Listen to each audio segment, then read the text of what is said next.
It's my pride and honor in grace to want to welcome you back to the Ministry of Education, this time in an elevated capacity as the first female Vice President of our Republic.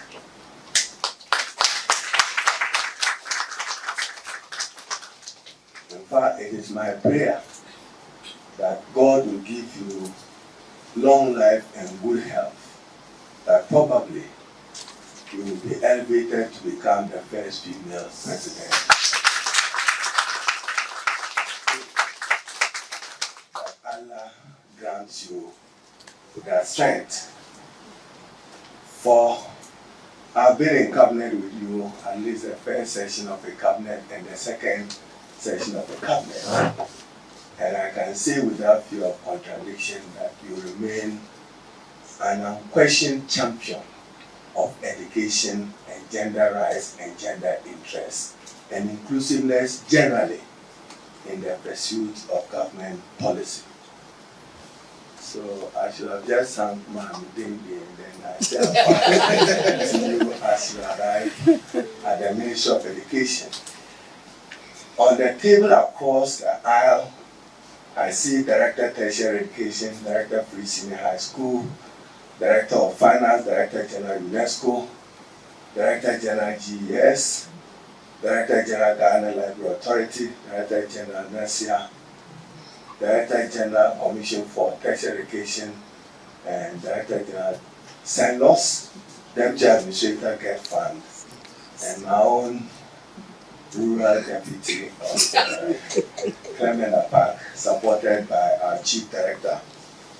And Excellency, let me also, with some admiration again, a month ago, I was with a team in Sunyani in the Brown Half region. I had been asked to come and launch an initiative that improves science and mathematics education. And in my review of the literature, it was established that it was your thinking, that there were gaps and deficiencies in science and mathematics education. You constituted a committee to review it. I'm happy to report that it's now been formally launched. And some teachers in maths and science across the country are being trained. We intend to revolutionize STEM education with the acquisition of more additional STEM equipment to live your dream that the future is about science, mathematics, and engineering education. I'm also happy to note that we are currently reviewing education curricula for kindergarten to primary 6. And our emphasis is one, we want to introduce electronics, robotics, coding, and AI into the very formative ages of young learners.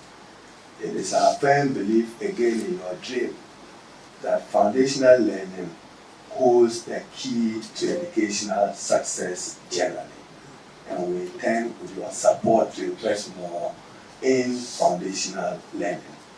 The World Bank and our development partners through the Global Partnership for Education have been very generous with some of your thoughtfulness.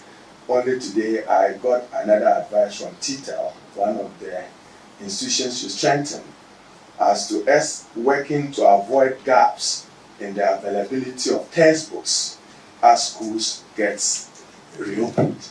We have to make sure that Form 1, Form 2, and to Form 3 do not lack in the reference to literature.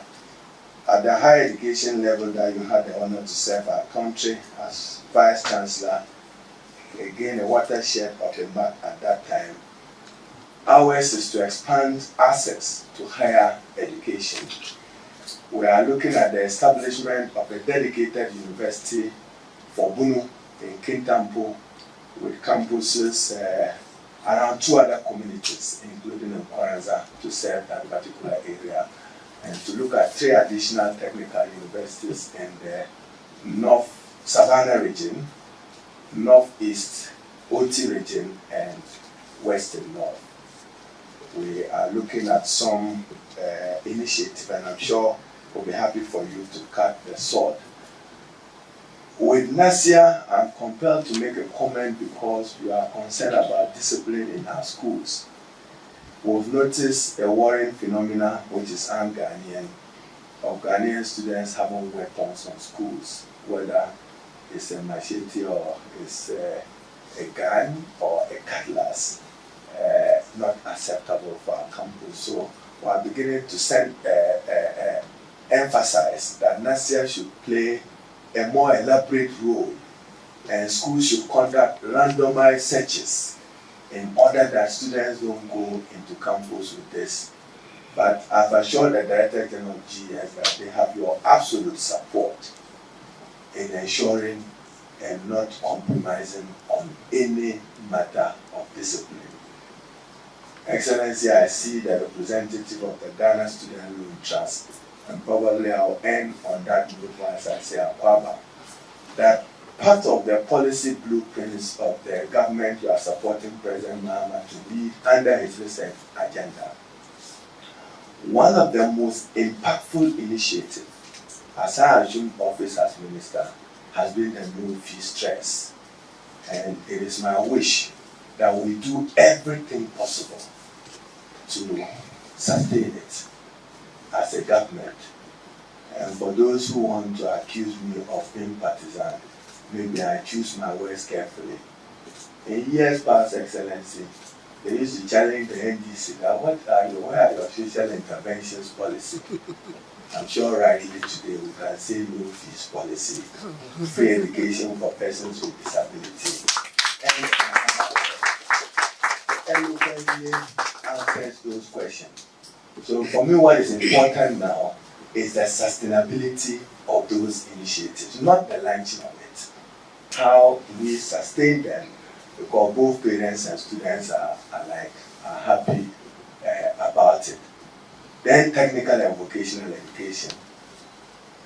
Seeking your support, I'll come back to Cabinet. UNESCO have established a report that out of budget, 75 countries have established Tibet funds in order that we can sustain technical and vocational education and to deal with the erroneous impression that persons who are less academically inclined were likely to do that. So I'll end by acknowledging Director General of NACA.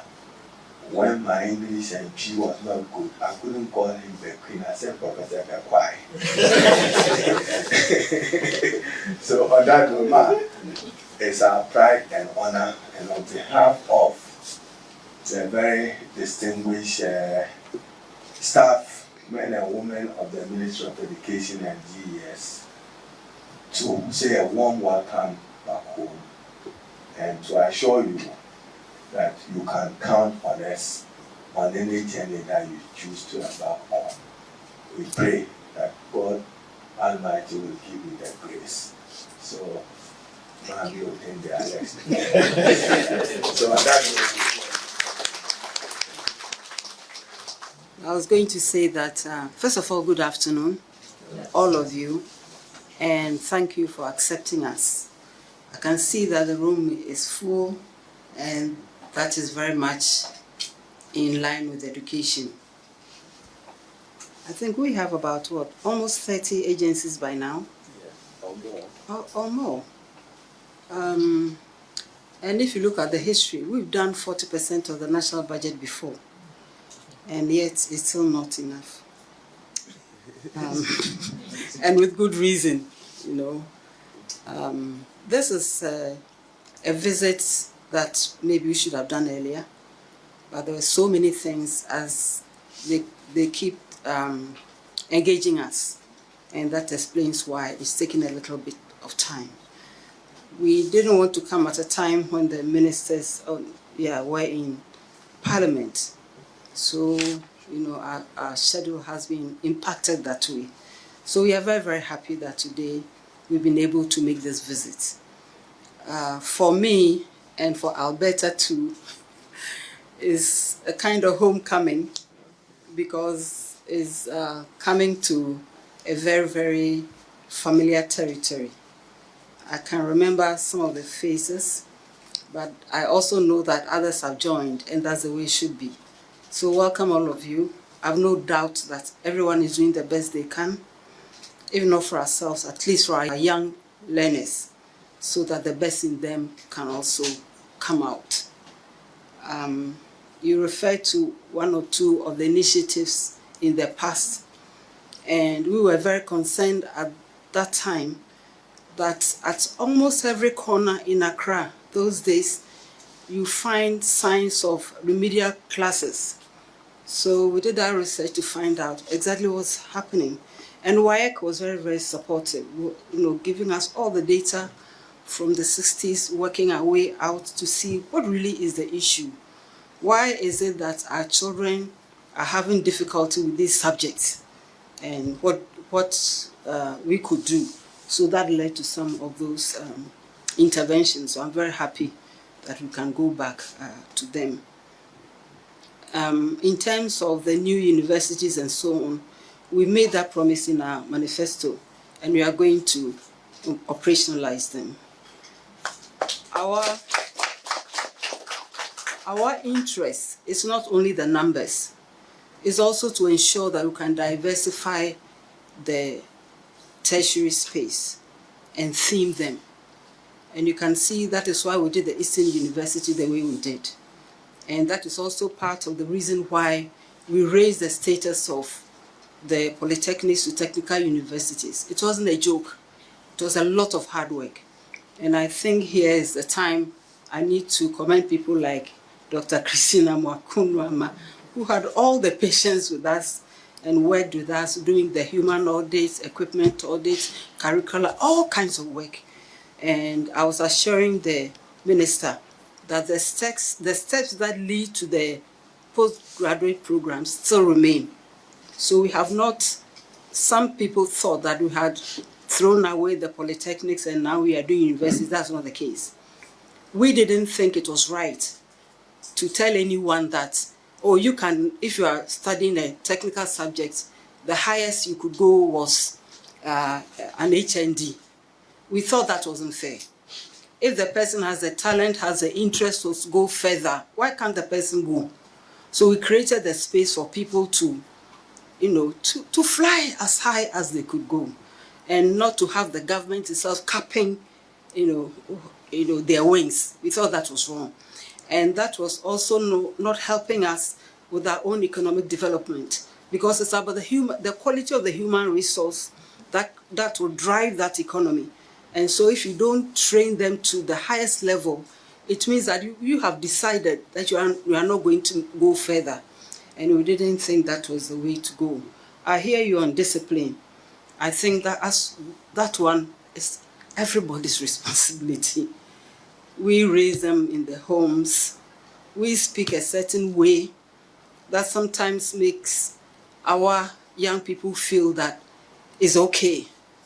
So we all need to be mindful and support them to know that a certain behavior is not very helpful, even to yourself as an individual going forward.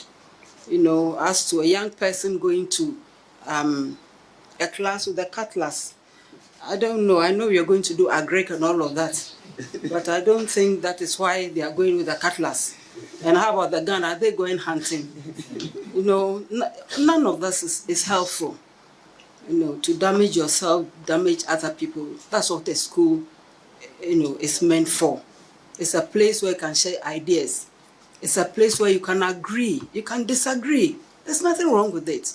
All of these help your mind to open. So it's not about force, it's not about yelling, it's not about a loud voice, it's not about brawn. So we need to help them to understand. And we also need to support the teachers. And the teachers themselves also need to be supported in how they can dispense discipline. So there'll be peace and quiet in a learning environment.